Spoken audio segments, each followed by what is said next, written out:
Later on in module 5, I think it's 5.4, there's a discussion titled Discussions and Differentiation. And I briefly mentioned in that video how one of the ways that we can differentiate learning experiences for students is to provide choice over anywhere in their learning environment, in their learning process.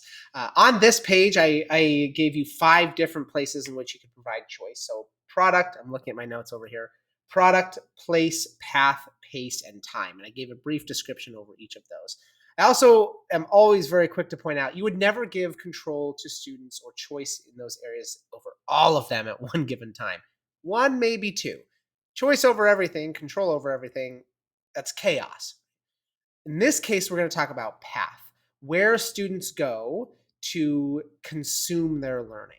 And that has never been more possible than with access to a learning management system and student devices, because they have access to the World Wide Web at their fingertips.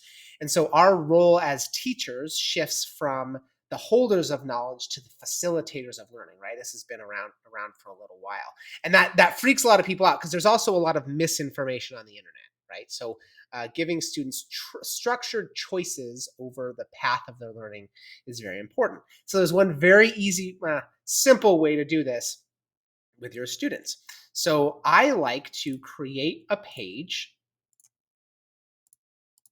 and it's going to be path choice example.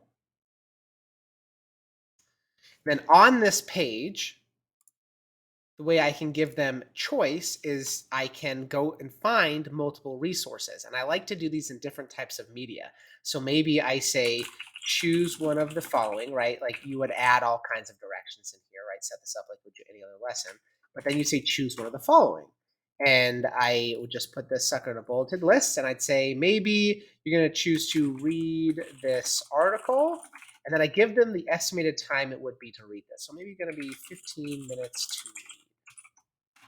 And watch this YouTube video, and this is 10 minutes long, or listen to this podcast clip. I'm going to do a full podcast, I'm sure, which is maybe that's 15 minutes, or study and respond to this graphic organizer. So I have read, watch, listen, and view, right? But then view with like some accountability in there. And then you link those resources here. So simply Control K, and you put the link to the outside resource here, right? So this is a cool map. Put that here. And then students, when they're viewing this, can just choose the path in which they're going to consume their learning. But the trick here is you have provided those resources for them.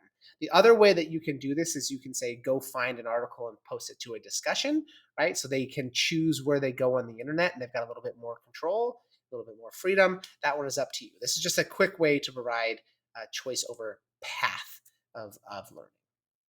Again, no activity tied to this for you. This is all going to come together in the next module, the module after, where you're going to be designing your own lesson. But if this is something that interests you, maybe like kind of in your brain bookmark this activity or this page, and that way you can come back to this information.